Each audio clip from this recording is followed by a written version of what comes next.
o cristianismo está sofrendo.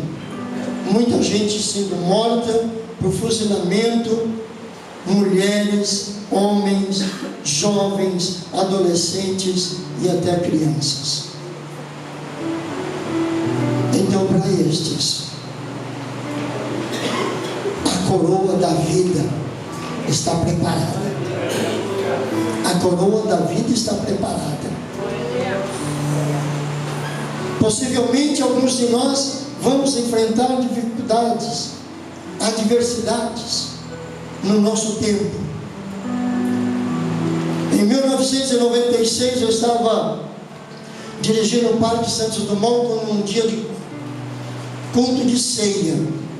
O Senhor me tomou em profecia para dizer à igreja: a igreja se prepare, porque virá um vento sobre a face da terra, em que milhões de pessoas falecerão, muita gente vai morrer. Isso em 1996, falando com a igreja para que se preparasse e permanecesse firme, porque aqueles que estivessem preparados, o Senhor guardaria para si, e para aqueles que o Senhor ainda tem uma obra para realizar, Ele nos daria graça para nós suportarmos, se estivéssemos firmados na rocha que é Cristo.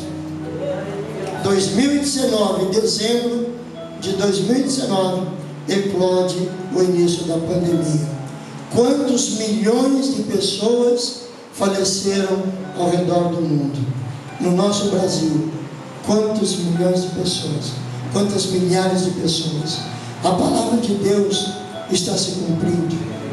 Ela tem se cumprido de uma forma extraordinária. Os sinais estão aí. Os sinais estão aí. Porque na verdade nós podemos distribuir os sinais em dois grandes sinais. Em dois grandes sinais. O sinal da certeza da volta de Jesus. Os sinais da certeza da volta de Jesus se agrupam em um grupo, que tudo aquilo que Jesus falou está se cumprindo. Tudo aquilo que Jesus falou está se cumprindo. E o segundo sinal, que eu digo que acopla no segundo sinal, é a certeza de que Ele vem. A certeza de que Ele vem. Aleluia. Já tem gente desanimando. Já tem gente dizendo: eu ouço isso há anos. Os meus avós já diziam isso. Eu sou de uma família crente lá de Belém do Pará, desde os avós, desde os meus avós, tanto paternos quanto maternos, que já dormem no Senhor. A minha mãe já dorme no Senhor e dizia isso para nós, filhos. Então muita gente já está falando isso, mas isso eu já ouço há séculos, eu ouço isso e não se cumpriu. Mas os sinais da vinda de Jesus estão aí. A natureza está reagindo, está mudando. As calotas polares estão se derretendo com o aquecimento global.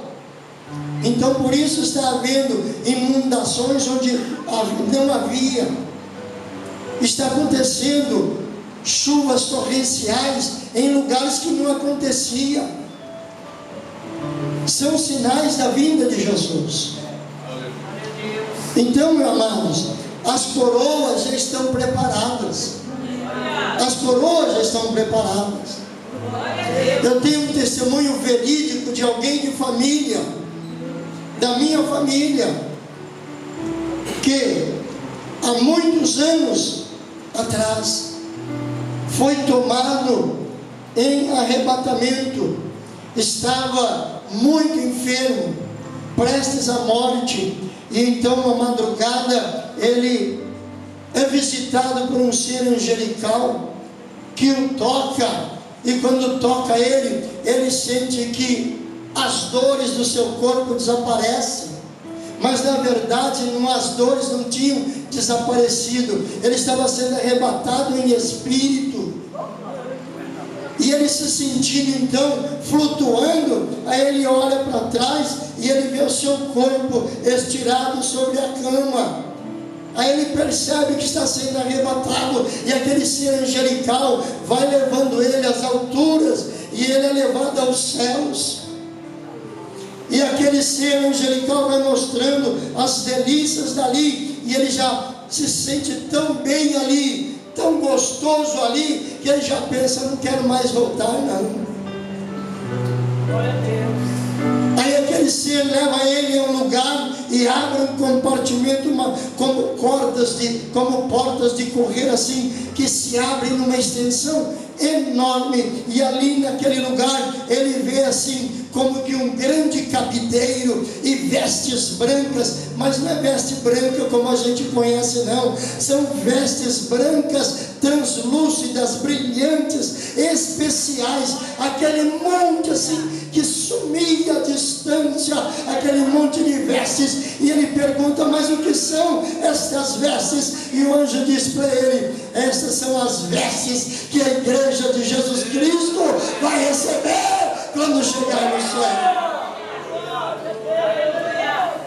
E aquele ser leva ele para um outro compartimento, e ali ele abre de novo outras portas enormes de correr, e quando abre aquelas portas, o brilho que sai daquele ambiente é ofuscante, que ele nem consegue perceber o que está acontecendo, o que está tendo lá dentro, e ele demora para acostumar as vistas, e o anjo diz para ele: sabe o que são isto? São as coroas que estão preparadas para a igreja de Jesus Cristo quando chegar aqui no arrebatamento. Aquele ser angelical leva-o a um outro compartimento, e quando abre aquelas portas de correr também enormes, ele viu uma mesa enorme, comprida, que não dava para ver o fim, aquilo ia funilando lá longe, distante, não dava para ver, com assentos acomodados nas laterais daquela grande mesa que está já estendida, toalhada, e ele pergunta: mas por que esta mesa aqui? E ele diz: esta mesa está sendo preparada para a grande ceia que Jesus Cristo vai servir a igreja arrebatada.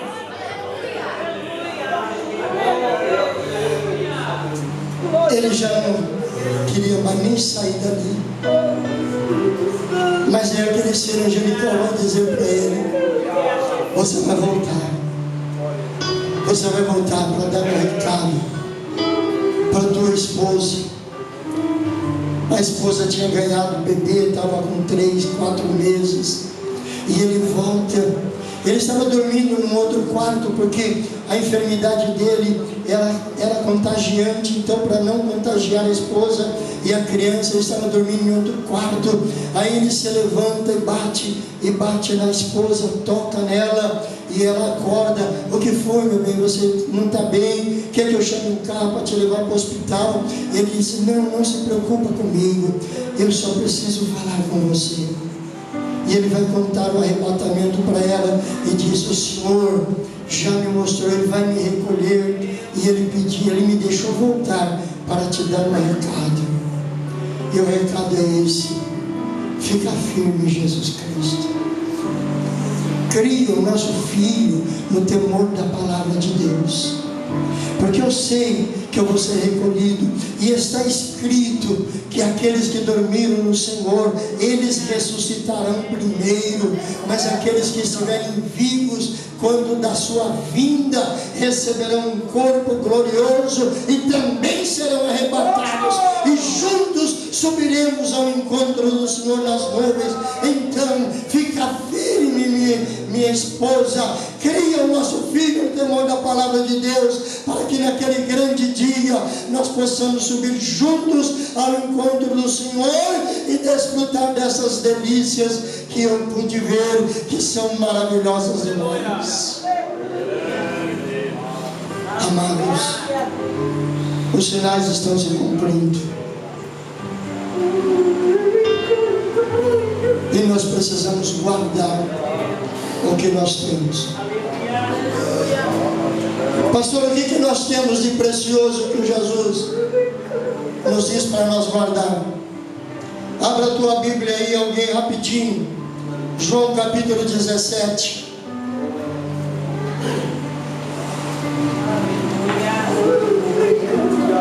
Tem um adolescente rapidinho aí, bom de leitura. João capítulo 17. E lê para mim bem bonitinho aí, do versículo 14 ao 17. Vamos honrar os nossos adolescentes. Vai lá, filho, achou? Capítulo 17, do versículo 14 até o 17. Fica de pé e lê. Aqui, vem aqui. Olha o microfone. Lê para nós. Eu lhe disse lhe transmitir sua palavra. E o mundo os odeia, porque não são do mundo, como eu não sou. Não estou pedindo ao Senhor, os tire do mundo, mas o Senhor os proteja. O que ele deu para nós? Segundo João capítulo 17, versículo 17. Dei-lhes a tua palavra. Essa é a primeira coisa que a igreja precisa aprender a guardar, a palavra. Hoje nós estamos vivenciando, por causa das mídias sociais, um monte de teólogo. E eu digo, pastor,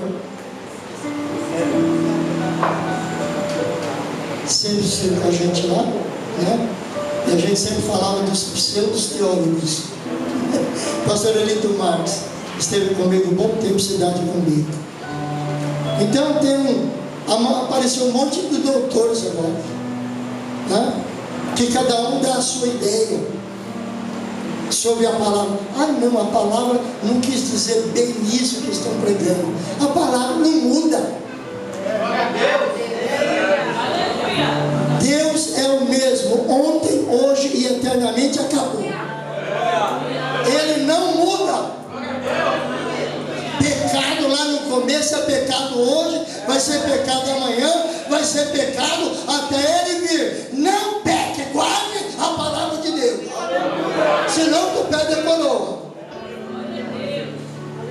Guarde a palavra de Deus. Santificai-vos, diz a palavra. Vivei de modo simples, honesto, diz a palavra. Hoje alguém está se achando de se portar de qualquer maneira nas igrejas, de qualquer forma. Lamentavelmente até no nosso meio já está acontecendo. A Assembleia de Deus parece que já não é mais Assembleia de Deus. Sabe o que quer dizer Assembleia? Assembleia quer dizer uma grande reunião. E a nossa grande reunião é com Deus. É com Deus. Vocês certamente crescerão, os jovens aqui já estão, né, talvez nessa fase, né? Alguns já estão trabalhando. Quando você entra numa empresa, você vai para a integração, né? Vai para a integração, aí te mostram todos os setores, onde que é vestiário, onde que é isso, aquilo, refeitório, né? Em um determinado momento, dependendo do tipo de trabalho, você vai receber um uniforme. Tem gente aqui que trabalha em lugar uniformizado? Tem? Pode ir com outra roupa? Não. Tem.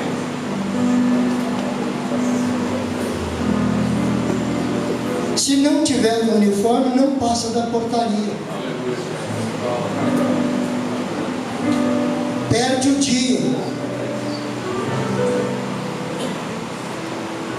Perde o DSR, descanso semanal remunerado. E se morar perto e dizer, aí eu vou buscar, se eu vier com uniforme eu posso entrar, então corre lá. Mas aí quando vai marcar o cartão atrasado, vai perder a cesta básica.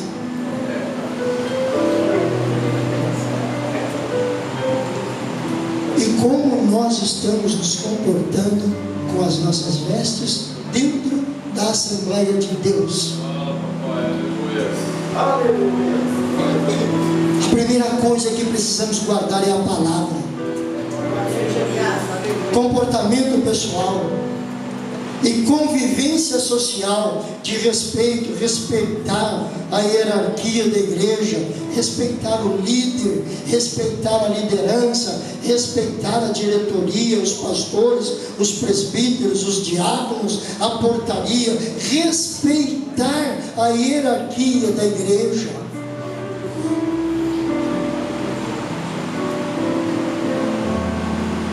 Guarde a palavra.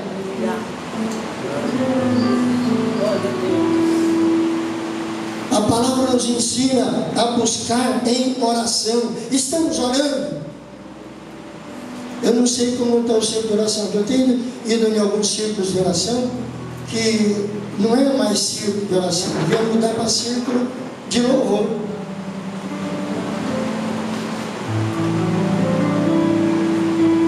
Eu sou de um tempo que quando a gente chegava no círculo de oração, a primeira hora era de joelho.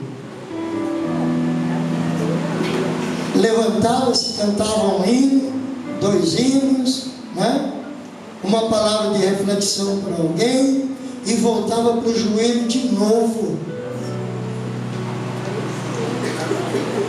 Se convidava um pregador ou uma pregadora, ouvia-se a palavra e terminava com mais meia hora, 40 minutos de joelho.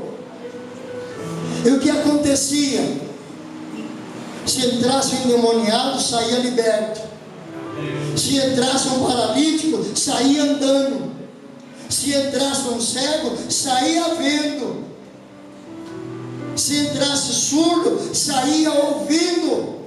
Sabe por quê? Porque a glória de Deus tomava conta do ambiente. Não éramos nós, era a glória do excelso no nosso meio que operava milagres. O irmão Severino falou aqui do coral. Eu fui regente do coral no Jardim Brasil. E o ensaio do coral começava com oração. Lembra disso, meu senhor? Era meia hora de oração. Aí tinha uma palavra de reflexão. Aí a gente começava o ensaio. Quando eu fui começar o ensaio uma certa noite, uma irmãzinha estava se contorcendo de dor. Aí eu chamei ela, vamos orar pela irmã, que ela não está bem. Eu pus a minha mão sobre ela para orar. E quando eu comecei a orar, pedindo para Jesus operar um milagre na vida dela, aí eu senti que ela saiu de debaixo da minha mão, né? E ela saiu correndo pela porta lateral. Aí eu cutuquei o irmã e falei, vai com ela. E viu onde ela vai. E ela correu para o banheiro. Quando ela chegou no banheiro, a irmã entrou junto com ela. Ela só levantou a tampa do vaso assim e vomitou uma bolota preta assim, um câncer no estômago. Ensaio é culto. Irmãs, ensaio é culto. Jovens, ensaio é culto. Irmãos, ensaio é culto. O Senhor opera milagre no ensaio.